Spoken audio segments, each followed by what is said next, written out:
آج سے تقریباً 2-3 دن قبل جس وقت میں پاکستان کی حالات کے بارے میں امریکی تشویش اور پاکستان کے اندر عمران خان کی مقبولیت کے بعد وہاں کے تھنک ٹینکس کی گفتگو کے بارے میں بات کر رہا تھا، تو اس میں میں نے حوالہ دیا تھا کہ شاید کچھ دنوں کے بعد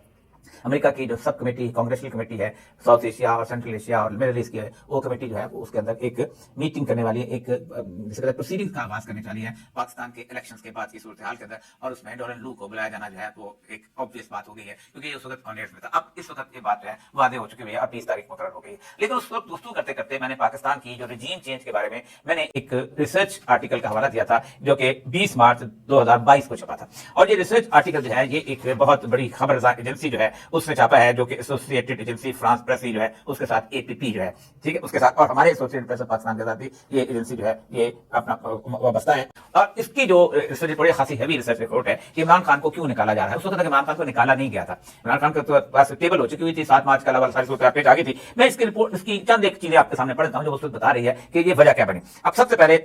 US was already annoyed with the PM Imran over his refusal to provide military bases on the USA for the follow-up operation in the post-withdrawal of Afghanistan۔ پہلی اس نے کہا ناراضگی جو ہے وہ خاصی جو ہے اس وجہ سے تھی کہ جب بیسز دینے سے انکار کیا تھا عمران خان نے تو اس کے اوپر وہ ناراض تھے۔ Furthermore, the Pakistani PM Imran Khan refused to condemn Russia over the Ukrainian invasion and took independent foreign policy stance based on the national security interest and allied with the country's main strategic ally China۔ انہوں نے کہا کہ عمران خان نے اس وقت جو تھا وہ انکار کیا تھا روس کے یوکرین کے اوپر جو ہے روس کے حملے کو کنڈم کرنا، اور اس نے چین کی پالیسی جو ہے اس کو اپنا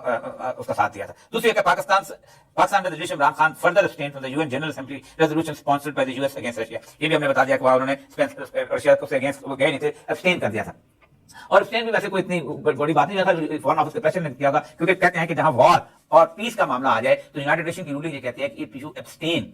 تو یہ ان فیور آف وار ہی جاتا ہے۔ اس میں اسی کنٹری پہ یہ ہم نے عراق کے بعد کیا تھا کہ ہم نے ایران امریکہ کو بھی خوش کیا، لوگوں کو بھی کہہ دیا کہ ہم باہر چلے گئے، تو فورن آفس نے وہاں ابسٹین کیا تھا، لیکن وہ ابسٹینمنٹ جو تھی وہ بھی ناراضگی تھی۔ تو 2 مارچ کو ڈونلڈ کو بلا لیا گیا تھا کہ پاکستان سری لنکا اور اس کے ساتھ ساتھ جو ہے بھارتی کو ابسٹین کر گئے ہیں، تو اس کی پیشی کے اوپر اس نے کہا تھا یہ عمران خان نے خود اپنا جو کھوپڑی اس کی گھومی ہے اور وہ اس نے وہاں پر کر دیا۔ لیکن اصل اس میں کہا ہے کہ اس کے ساتھ یہ تھا کہ ان سارے معاملات کے اندر PM Khan's government was able to sail Pakistan through with much appreciation. Economic indicators of high GDP growth of 5.6% despite coronavirus pandemic slowdown across the world۔ اس کی اکانومی 5 to 6 جو ہے % پہ اس کی GDP گروتھ ریٹ تھی، جبکہ اس کی سب سے مسئلہ یہ تھا کہ کورونا وائرس کے زمانے میں historic rise in export, unexpected tax collection, lowest employment rate post pandemic gave Pakistan much needed economic stability, and PM Khan envisaged economic stability in Pakistan so as to formulate an independent foreign policy and free of the western economic bargain۔ وہ کہتے یہ ہیں کہ اس کی جو معیشت مضبوط پاکستان کی ہو رہی تھی تو ان کو یہ خطرہ لگ رہا تھا کہ عمران خان جو ہے یہ ایک انڈیپینڈنٹ فورن پالیسی بنا لے گا، اور جو اس وقت اس کے اوپر جو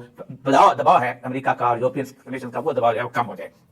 اگلا اس کا ایسا ہے کہ reportedly US and Western envoys have held secret meeting with Pakistani exiled leadership in London۔ کہ لندن میں جو لندن پلان کا اس کا ذکر ہوتا ہے، یہ 22 مارچ کا ہے، ابھی عمران خان جو ہے حکومت کے اندر بیٹھا ہوا ہے، اپریل میں گیا تھا in London۔ Reports have revealed that Indian agencies agents and the diplomats have also held such meeting۔ Some reports have circulated that even Israelis were present along with the Indian agents، کہ Indians جو تھے وہ بھی اپنے کچھ envoys جو تھے ان meetings کا، جن میں سے اسرائیلی بھی وہاں موجود تھے۔ It is pertinent to mention here that PM Imran Khan had refused to recognize Israel despite direct and indirect pressure from the US۔ Direct pressure بھی تھا کہ تم اس کو تسلیم کرو، بڑے عرصے سے پریشر چلا رہا ہے، مشرف کے زمانے سے چلا رہا ہے، اور انڈائریکٹ پریشر تھا وہ تھا محمد بن سلمان کو جو میٹنگ جس کا اس میں ذکر کرتے ہیں، اور اس میں بڑی ناراضگی تھی کہ ابراہیم اکارڈ فیل ہو جائے گا اگر عمران خان جو ہے اس کو تسلیم نہیں کرتا۔ Furthermore, PM Imran Khan held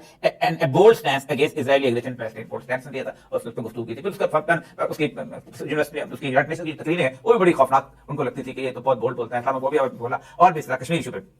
Some US and EU envoys and embassy officials have also been meeting with the opposition party leadership in Lahore۔ یہاں پر اپوزیشن پارٹی کی لیڈرشپ کو بھی ملنا، کراچی اور اسلام آباد جہاں جو انہیں کو اپوزیشن لیڈر ملتا تھا۔ The opposition parties including the religious or political leadership have clearly thrown their weight along with the use of envoy۔ یہ تمام جو مذہبی تنظیمیں تھیں انہوں نے بھی باقی چیزوں نے بھی انہوں نے اب ویٹ ڈال۔ یہ 22 مارچ کی بات ہے، ابھی عمران خان کو جانے میں تقریباً 3 ہفتے پڑے ہوئے، تو انہوں نے کہا ویٹ ڈال دیا اب یہ جائے گا۔ آخر میں اس نے کہا کہ ایسا CIA کرتی کس لیے کرتی ہے کہ regime change has been the mission of CIA and RAW in past few decades of these regime change missions across the world۔ Foreign trips hardly took over the hostile country rather than opposition leaders the military takeover was done۔ وہ کہتا یہ ہے کہ اب اتنے زیادہ امریکہ نے اپنے پنجے پھیلا دیے ہیں کہ انہیں اب رجیم بدلنے کے لیے صدام کی طرح اس کے اندر داخل نہیں ہونا پڑتا کہ مسلم ملک کے اندر جا کر ملا عمر کی طرح داخل ہونا پڑتا۔ انہوں نے یہ کام اپوزیشن لیڈرز سے کرتے ہیں یا ملٹری ٹیک اوور سے کرتے ہیں۔ The US want to teach Pakistani PM Imran Khan a lesson for doing to speak against mighty America and in the national interest of Pakistan۔ تو وہ کہتے ہیں کہ اس کو ہوش آنی چاہیے، یہ mighty امریکہ کے خلاف